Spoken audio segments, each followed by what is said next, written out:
This is Soapbox Radio. Potting it out there with My Line Boots. The Lifestyle Edit. Hey guys, it's Ryan. It's a Tuesday morning, coming to you live from the Saxon this morning with a very, very special guest, Mr. Antonio Banderas. Antonio Banderas, welcome to Soapbox Radio. Thank you very much. Good morning to everybody. Thank you for joining us. Antonio, you're in South Africa at the moment, supporting a charity, and also looking towards your photo exhibition, and you've launched a new fragrance in the lineup. Tell us a little bit about your trip. Well, this trip is actually the result of many years of working with Puig, which is a Spanish company, located in Barcelona, and I have been 21 years with them. We have been traveling all around the world.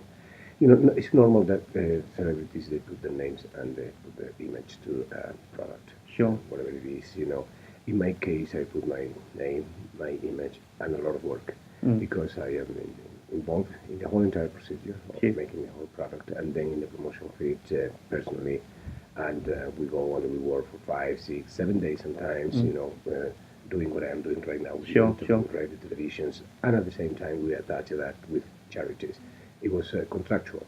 When I signed the contract with them 21 years ago, it was imperative that we were, giving back to the society and the community that is buying our products something. Sure. So in these years we have been working with a number of organizations, some of them non-governmental, some of them independent, some of them, some kind of institutional like UNICEF. We're working with a body program in Colorado, with the Broadway Cares in New York, the Garrahan Hospital in Argentina. So everywhere that we go, we select one. And here has been the cozy. And that's been a hallmark of your association with PUG, is the giving back to the communities. Yes, You've absolutely. always been quite certain on that. Yeah, I think it is very important. We are not going to hide anybody. That obviously, when we come over here, we're trying to sell more of perfume. Sure. Our perfume is positioned in a very specific segment of the market. We go for mid-class, giving them a good product with a very low price. So it's a good ratio. Sure. But at the same time, we want to do business in an ethical way. 100%. Two things on the fragrance, Antonio. You said yesterday, I was at the press conference with you yesterday, that your association as a celebrity with fragrance is one of the longest standing associations with fragrance. What made you get into fragrance? What made you decide to explore the fragrance route specifically? It was an accident, really. It was a group of friends. A friend since I am a little kid in Malaga, and then they started doing theater with me in the 70s. We were in the same group, but then our life took in different directions. I decided just to become a professional, and they, became lawyers and business people. We didn't see each other for almost 10 years. I was in Los Angeles. I was living another type of life, and then I went back to Spain, and I met with them again. And they started telling me, why don't you diversify? Everything that you are doing in your life. You think that actually business may be kind of a very dry, cold universe, but it's not like that. It can be very creative too. You can do art, actually doing business and doing another type of things, and at the same time you save yourself for the doing things that you don't want to do. Maybe in the future you can use the money that you're doing it to produce movies and to do other things and to produce other people. And so at the beginning I said, oh, sure, whatever. Yeah, let's do it. Sounds good. Sounds good. And so we went on, and they proved to me that they were very good, better than I thought. Yeah, oh really? And they did a good thing. And it's been a long-standing relationship, you say 20 years. What do you think, 18 to 20 years, what do you think the success of the relationship has been? I think it's the hard work. Because at the beginning, it didn't work from the beginning. I think we slow cooked the whole entire procedure. We were not trying to do something very fast and burn it and go away. There was a sense of we have to sacrifice a lot of time. We have to be patient. We have to believe in what we do and in the product that we have and in the way that we are communicating with people. And so we put a lot of work on it. And then things start working. About the year number 3 or number 4, the results start coming back very surprisingly, actually. And so from that moment on, we just continue doing the same thing that we were doing, improving it, And we now sell our product in 93 countries all around the world. Okay, all right.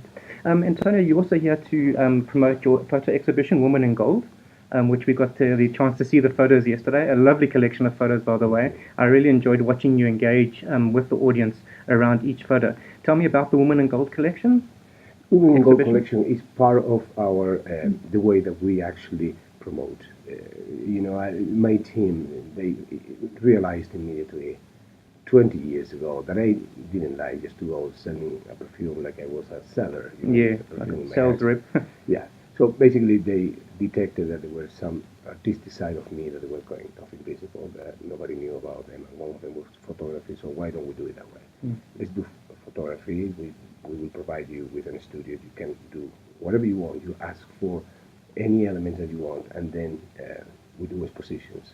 What we do with these expositions is that if the people buy some of the pictures, and those funds, they go to, charity. Whatever charity we selected in the places that we are.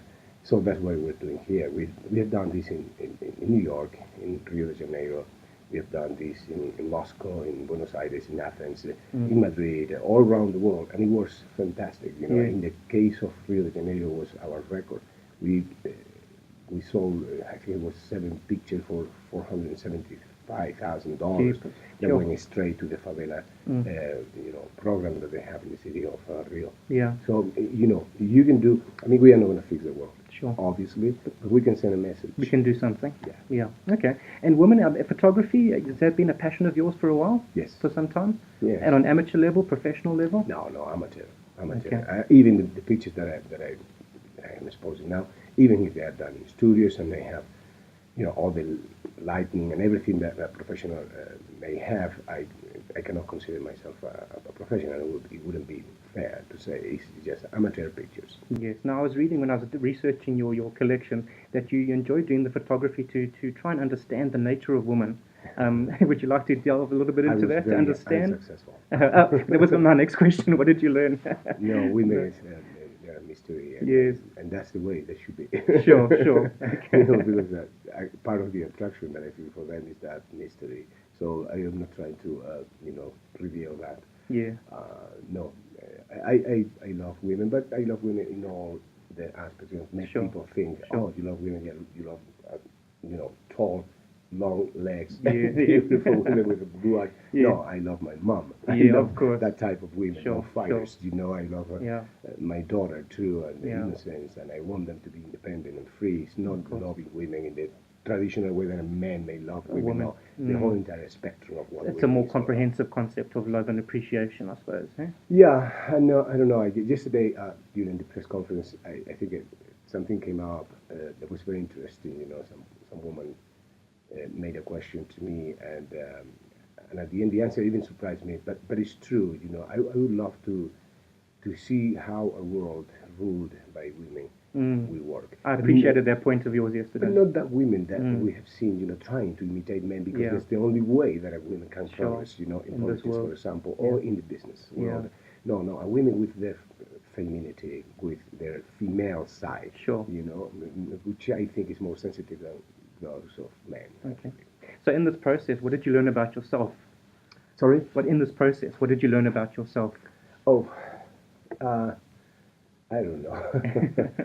I suppose, all of those teachings that I have had in the process of making business or in the process of my own professional world, it's not something that I can intellectualize, really. If I do, I think I lose a little bit of the magic of it. Those things that you may think that they work for you, don't think too much about them. If they work, just let it go. Yeah. You have to work in those things that you don't have. Yeah, I'm with you. So, the things that I'm not an intellectual. I'm an intuitive person. I have been my whole entire life. I move by impulses of my heart. I don't, I'm not a cerebral guy that thinks and do strategies in order to obtain something. I never did that. I just serve life as the way it comes. Okay. And lastly, Antonio, as we wrap up, the gala dinner on Thursday night just to celebrate and to help out in Kossieshaven here in South Africa. Would you like to talk to us a little bit about that charity? Well, it was just beautiful to meet yesterday Gail, who is the woman who's in charge of this charity. Basically, they take care of kids with AIDS, and some of them have been born with it already, and their mothers too. And they have a program that is beautiful in order to make them go and have a very normal life in studies, and they just go with them from practically zero age until the time that they go and they get out of the university.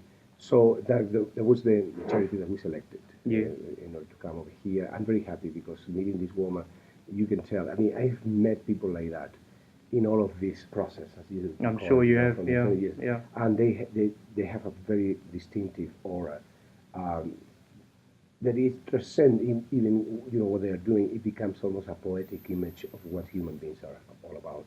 So what I'm going to do tomorrow is just to go to thank her in front of those kids and just make pictures with them and making them to create awareness that they are there around the cause. Exactly. That's the purpose of the whole thing. Antonio Banderas, I know you have a busy morning with lots more people that want to speak to you. So I want to say thank you so much for joining us, and thank you for coming to to South Africa, to our country, and for everything that you do to support our local charity. Well, thank you very much. It's a real pleasure being here. Thank you. Nice to meet you. Same here. Thank you. You've been listening to Soapbox Radio, potting it out there with my line boots. brandlive.co.za. Have you ever thought about the power of social media? Social media has the power to make your business grow. Grow! Yeah. Why don't you let us manage your social media? Because our business is to see your business grow. Visit us at www.beastownmedia.co.za.